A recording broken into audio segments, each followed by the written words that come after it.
ব্লগে তো আপনাদেরকে দেখিয়েছিলাম যে শ্বশুরবাড়িতে গেছিল ষষ্ঠী নেওয়ার জন্য।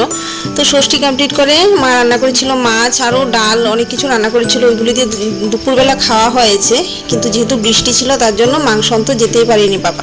তো সন্ধ্যাবেলা মিঠুন গিয়ে মাংস নিয়ে আসলো, টাকাটা বাবাই দিয়েছিলেন। তো অনেকটা পরিমাণে মাটন আনা হয়েছে, সবাই মিলে মাটন খাওয়াবে। তো যেহেতু মাটন খাওয়া হবে তো বললাম যে ঠিক আছে লুচি দিয়ে খাবো, তার জন্য ময়দাও আনা হয়েছে।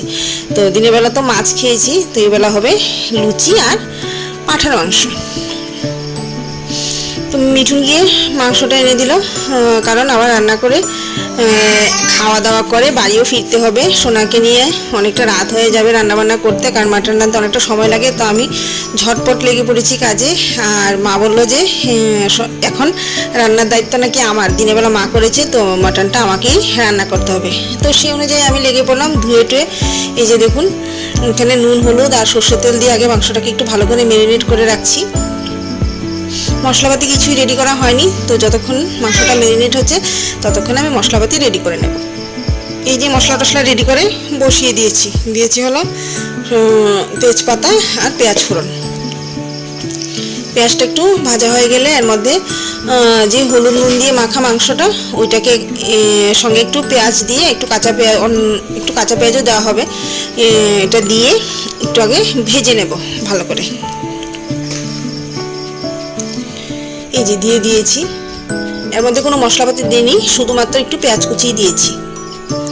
এখন ওই 15-20 মিনিটের মতন এটাকে ঢাকা দিয়ে একটু ভাজা করে নেব। আর একটুখানি হলুদ গুঁড়ো দিয়ে দিলাম।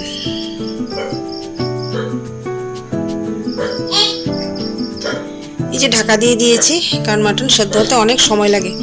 ঢাকা দিয়ে না রান্না করলে অনেকটাই দেরি হয়ে যাবে। এই যে দেখুন অনেকটা জল বেরিয়ে এসেছে। এবার এর মধ্যে টমেটো কুচি আর মশলাপাতি যা যা লাগবে, মাংস যা যা মশলা সব দিয়ে দিলাম, দিয়ে নেড়ে চেড়ে আবারও কিছুক্ষণ কষিয়ে নেব। আলুটা এখনো দিইনি, কারণ না হলে আলু গলে যাবে। একটু পরে মোটামুটি হাফ সেদ্ধ হয়ে গেলে মাংস, তারপর আলুটা দেব।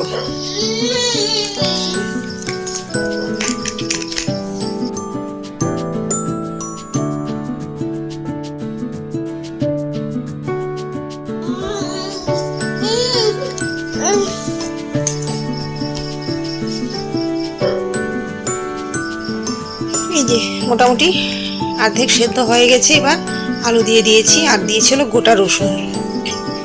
আবার একটু ভালো করে নেড়ে চেড়ে ঢাকা দিয়ে দেবো। এই যে এবার দিয়ে দিয়েছিল টক দই, আর টক দইটা দিলে পরে না মাংসটা গলবে না, বেশ একটু আস্তে আস্তে থাকবে, ভালো সেদ্ধ হবে কিন্তু গলবে না। যারা ভাবেন যে দই দিলে পরে মাংস সুসিদ্ধ হয়, সেরকমটা নয়। মাংস যাতে গলে না যায় তার জন্য কিন্তু বিশেষ করে দইটা দেওয়া হয় বিরিয়ানির মাংসতে। এই যে আবারও ঢাকা দিয়ে দিয়েছি। এই যে দেখুন মাটন প্রায় কষানো হয়ে গেছে, গরম জল করে নিয়েছি। এবার জল দিয়ে আরও 45 মিনিটের মতন সেদ্ধ করে নিলেই হয়ে যাবে। এই যে দেখুন, দেখে কার কার জিভে জল আসছে বলবেন কিন্তু। সেদিনকে মাংসটা কিন্তু দুর্দান্ত হয়েছিল।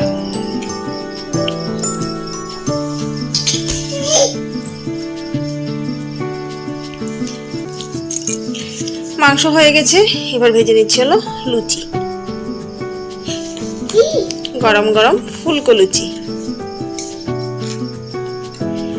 তো রান্নাবান্না করে ওই দিনকে আমরা এখানে খাওয়া দাওয়া করিনি, রান্না করে সব কিছু প্যাক করে বাড়ি নিয়ে চলে এসেছি। কারণ রান্না হতে হতেই প্রায় 10টা, 10:30 বেজে গেছে। তারপর মা বলেছিল যে খেয়ে আসতে, বললাম যে না, প্যাকেট করে দিয়ে দাও, না হলে খেয়ে বাড়ি যেতে যেতে 12টা বেজে যাবে। এই যে দেখুন কি সুন্দর ফুলকো ফুলকো লুচি হয়েছে।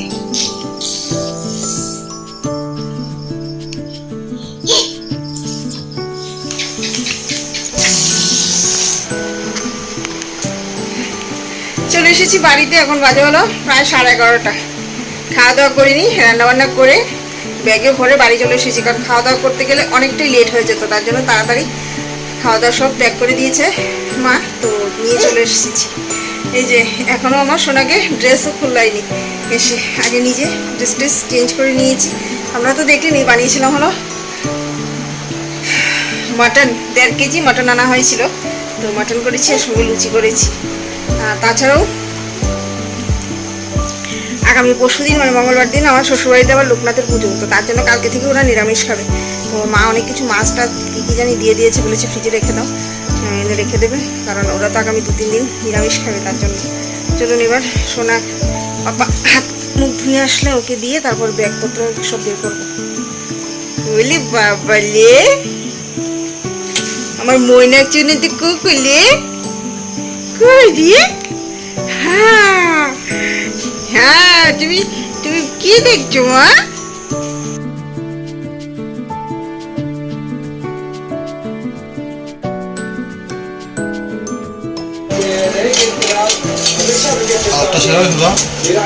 দেখুন মাটন, হ্যাঁ শ্বশুরবাড়িতে গিয়ে প্রথমবার রান্না করলাম মাটন। এখন মিঠুন খেয়ে রিভিউ দেবে আপনাদেরকে।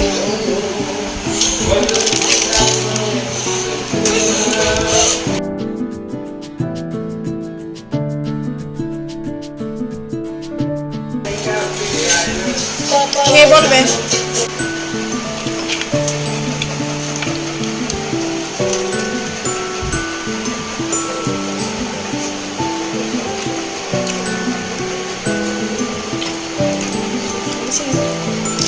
কেমন হয়েছে গো?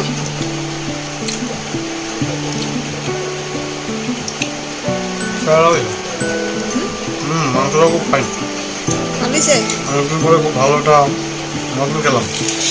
কি বলতে চলুন এবার আমি একটু নিয়ে দেখি।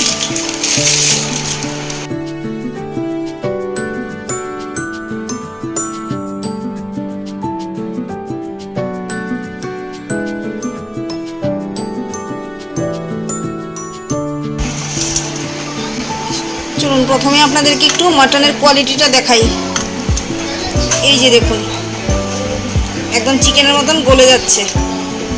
এই যে চলুন আপনাদেরকে একটু খেয়ে আমি বলি।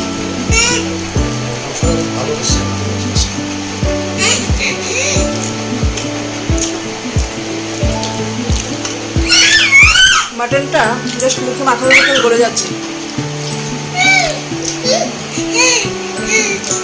এতটা সফট।